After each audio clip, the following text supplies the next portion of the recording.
2021년 10월 26일 화요일 새벽 기도에 하나님 앞에 올려드리겠습니다. 오늘 주신 하나님의 말씀은 베드로후서 1장 1절서부터 21절에 있는 말씀입니다. 베드로후서 1장 1절서부터 21절에 있는 말씀 제가 받들어 읽겠습니다. 예수 그리스도의 종이며 사도인 시몬 베드로는 우리 하나님과 구주 예수 그리스도의 의를 힘입어 동일하게 보배로운 믿음을 우리와 함께 받은 자들에게 편지하노니 하나님과 우리 주 예수를 알므로 은혜와 평강이 너희에게 더욱 많을지어다. 그의 신기한 능력으로 생명과 경건에 속한 모든 것을 우리에게 주셨으니 이는 자기의 영광과 덕으로서 우리를 부르신 이를 알므로 말미암음이라. 이로써 그 보배롭고 지극히 큰 약속을 우리에게 주사 이 약속으로 말미암아 너희가 정욕 때문에 세상에서 썩어질 것을 피하여 신성한 성품에 참여하는 자가 되게 하려 하셨느니라. 그러므로 너희가 더욱 힘써 너희 믿음의 덕을, 덕의 지식을, 지식의 절제를, 절제의 인내를, 인내의 경건을, 경건의 형제 우애를, 형제 우애의 사랑을 더하라. 이런 것이 너희에게 있어 흡족한즉 너희로 우리 주 예수 그리스도를 알기에 게으르지 않고 열매 없는 자가 되지 않게 하려니와 이런 것이 없는 자는 맹인이라. 멀리 보지 못하고 그의 옛 죄가 깨끗하게 된 것을 잊었느니라. 그러므로 형제들아 더욱 힘써 너희 부르심과 택하심을 굳게 하라. 너희가 이것을 행한즉 언제든지 실족하지 아니하리라. 이같이 하면 우리 주 곧 구주 예수 그리스도의 영원한 나라에 들어감을 너희 넉넉히 너희에게 주시리라. 그러므로 너희가 이것을 알고 이미 있는 진리에 서 있으나 내가 항상 너희에게 생각나게 하려 하노라. 내가 이 장막에 있을 동안에 너희를 일깨워 생각나게 함이 옳은 줄로 여기노니 이는 우리 주 예수 그리스도께서 내게 지시한 것 같이 나도 나의 장막을 벗어날 것이 임박한 줄을 알미라. 내가 힘써 너희로 하여금 내가 떠난 후에라도 어느 때나 이런 것을 생각나게 하려 하노라.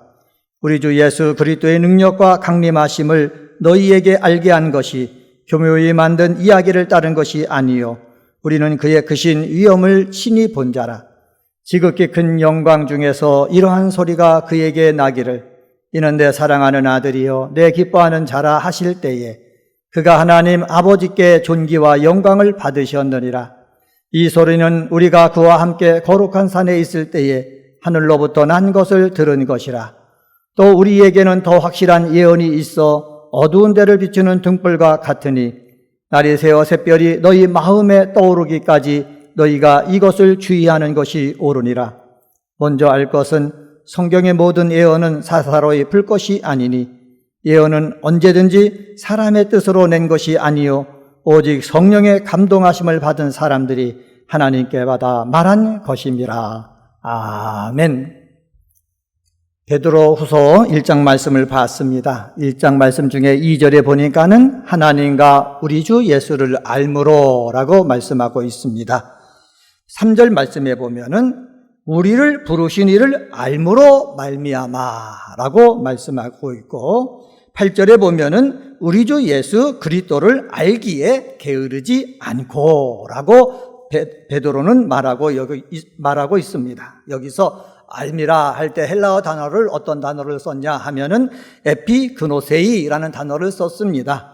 원래 일반적인 지식을 뜻하는 헬라어가 그노시스라는 단어입니다. 근데 그노시스보다 더 강한 표현 에피라는 강조적 접두어를 결합해가지고 에피그노시스라고 하여가지고 온전하고 철저한 알을 말합니다.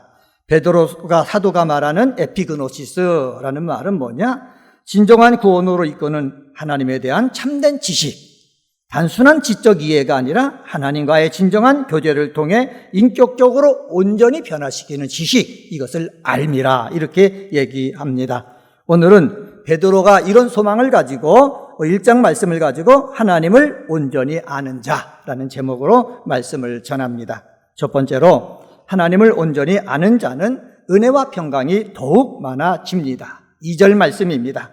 2절 말씀 보시면은 하나님과 우리 주 예수를 알므로 은혜와 평강이 너희에게 더욱 많을지어다 말씀하고 있습니다. 베드로 사도가 베드로전서 1장 2절에서도 은혜와 평강이 너희에게 더욱 많을지어다 라고 축복을 했습니다. 사도 바울은 은혜와 평강의 중요성을 알기 때문에 보내는 편지마다 은혜와 평강이 너희에게 있을지어다 라고 축복을 했고, 그런데 이 베드로는 편지를 보낼 때에 받는 사람들에게 더욱 많을지어다, 은혜와 평강이 더욱 많으면 많을수록 좋다, 이렇게 축복하고 있습니다. 그런데 중요한 것이 있습니다. 은혜와 축복이 많아져야 되는데 어떻게 해야 은혜와 축복이 나에게 더 많이 임합니까? 베드로 사도가 분명하게 얘기합니다. 하나님과 우리 주 예수를 알므로 은혜와 평강이 더욱 많아진다라고 말씀하고 있습니다. 하나님에 대한 온전한 지식이 없이는 하나님과 예수님으로부터 오는 은혜와 평강이 더욱 많아질 수 없다는 것입니다. 베드로가 사용한 은혜, 카리스라는 단어는 자기 백성을 향한 하나님의 무한한 기쁨 및 그로 인한 무조건적인 호의를 말하고, 평강, 헬라어로 에이레네라고 하는데 외부적인 어떤 상황에서 또 고요함과 평정을 유지하는 하나님의 평강을 말합니다. 이 은혜와 평강은요, 인간 본연의 것이 아니라 하나님의 것입니다. 하나님의 것이기에 은혜와 평강은 그리스도 대속 사역을 통해 그의 의를 힘입어 하나님의 자녀가 된 자들에게만 하나님으로부터 받을 수 있는 특별한 선물입니다. 베드로는 더욱 많을지어다라고 축복을 하고 있습니다. 우리 은혜광성교회에서 함께 기도하는 우리 기도의 동역자들, 우리 하나님과 예수 그리스도를 온전히 알아가서 하나님과 예수로부터 오는 은혜와 평강이 더욱 많게 되는 이러한 축복을 받는 성도님들이 다 되시기를 주님의 이름으로 간절히 축원합니다. 두 번째로, 하나님을 온전히 아는 자는 신성한 성품에 참여하는 자가 됩니다. 4절 말씀입니다. 4절 말씀 보시면은 이로써 그 보배롭고 지극히 큰 약속을 우리에게 주사 이 약속으로 말미암아 너희가 정욕 때문에 세상에서 썩어질 것을 피하여 신성한 성품에 참여하는 자가 되게 하려 하셨느니라.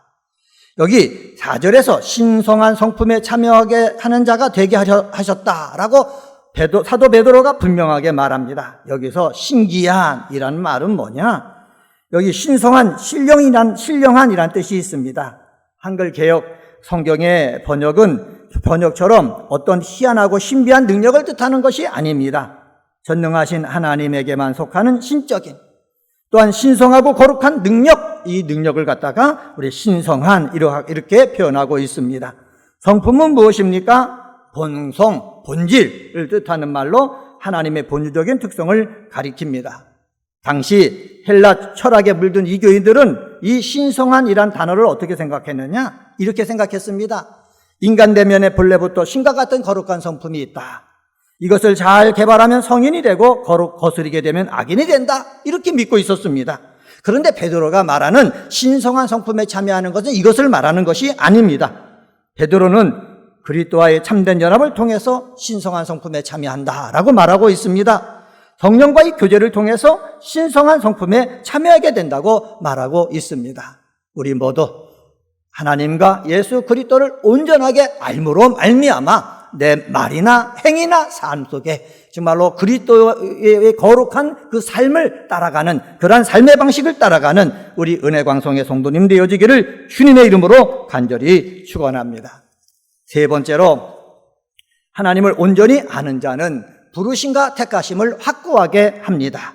10절 말씀 보시기 바랍니다. 10절에 보면은 그러므로 형제들아 더욱 힘써 너희 부르심과 택하심을 굳게 하라. 너희가 이것을 행한즉 언제든지 실족하지 아니하리라 라고 말씀하고 있습니다. 베드로는 그리스도의 구원이 하나님의 부르심과 택하심에 관계되어 있다고 말씀하고 있습니다. 그런데 원래 신학적으로 보면은 순서적으로 말하면 선택은 소명보다 우선합니다. 하지만 베드로는 부르심을 먼저 언급하고 있습니다. 부르심은 3절에 부르신 자를 상기하고 있어 그의 부르심에 대한 인간의 응답을 강조하고 있는 것입니다. 부르심과 택하심을 굳게 하라 합니다. 굳게 하라는 것을 문법적으로 참고해서 해석을 하면은 이렇게 해석할 수가 있습니다. 내 스스로 견고해지도록, 확고해지도록 행하라. 그렇습니다. 내가 하나님을 알잖아요. 그리스도를 알잖아요. 그러면은 내 스스로 어떻게 해요? 견고해지도록, 어떻게 확고해지도록 행해야 된다는 말씀입니다. 5절에 더욱 힘써라고 했습니다. 모든 부지런함을 기울여서라는 의미입니다. 10절에 더욱 힘써라고 했습니다. 더욱 힘을 써라라는 말은 뭐냐? 지금의 신앙의 열심에 만족하여 안주하지 말고 진보를 위해 더욱더 노력해야 한다는 명령입니다. 사랑하는 성도 여러분, 우리는 지금 내 믿음 생활에 안주하지 말고 더욱더 진보를 위해서, 더욱더 예수 그리스도를 닮아가기 위해서 더욱더 노력할 줄 아는 믿음의 사람이 되어야겠습니다. 왜 부르심과 택하심을 더욱더 노력하면서 확보해야 되겠습니까? 10절에 말합니다. 실족하지 않기 위해서다. 11절에서 말합니다. 구주 예수 그리스도의 영원한 나라에 넉넉하게 들어가기 위해서다 라고 말하고 있습니다. 은혜광성교회에서 함께 믿음 생활하는 우리 사랑하는 성도 여러분, 믿음 생활할 바에야 확실하게 나의 부르심과 택하심을 더욱더 힘써서 확고하게 함으로 나중에 주님 나라에 갔을 때 모두 다 주님 나라에서 만나볼 수 있는 우리 성도님들이 다 되시기를 주의 이름으로 간절히 축원합니다. 말씀을 정리하겠습니다. 오늘은 베드로후서 1장 말씀 가지고 하나님을 온전히 아는 자라는 제목으로 말씀을 전했습니다. 하나님을 온전히 아는 자는 은혜와 평강이 더욱 많아집니다. 신성한 성품에 참여하는 자가 됩니다. 부르심과 택하심을 굳건하게 합니다. 이러한 귀한 성도님들이 되시기를 주님의 이름으로 간절히 축원합니다. 할렐루야. 하나님 아버지 감사합니다. 오늘 새벽에도 하나님 말씀을 묵상하며 하루를 시작하게 하시니 감사합니다. 은혜광성교회를 통하여 함께 기도하고 예배 생활하는 사랑하는 성도들, 하나님을 온전히 아는 자가 되게 하여 주옵소서. 하나님을 온전히 알므로 은혜와 평강 더욱 많이 받는 사람 되어지기를 원합니다. 더욱 많이 받아서 하나님 앞에 영광 돌리게 하시고 이 세상 삶을 살면서 많은 사람에게 주의 복음을 증거하는 자 되게 하여 주옵소서. 하나님을 온전히 아는 자는 신의 성품에 참여하는 자가 된다고 말씀했습니다. 하나님 예수를 알므로 내 말이, 내 삶이, 내 행동이 하나님 아버지 주님을 닮아가는 저희들 되게 하여 주옵소서. 하나님을 온전히 아는 자, 부르심과 택하심을 굳건하게 한다고 말씀했습니다. 부르심과 택하심을 굳건하게 하여서 실족하지 않게 하시고 하나님 나라에 넉넉히 들어가는 성도들 다 되게 하여 주시옵소서.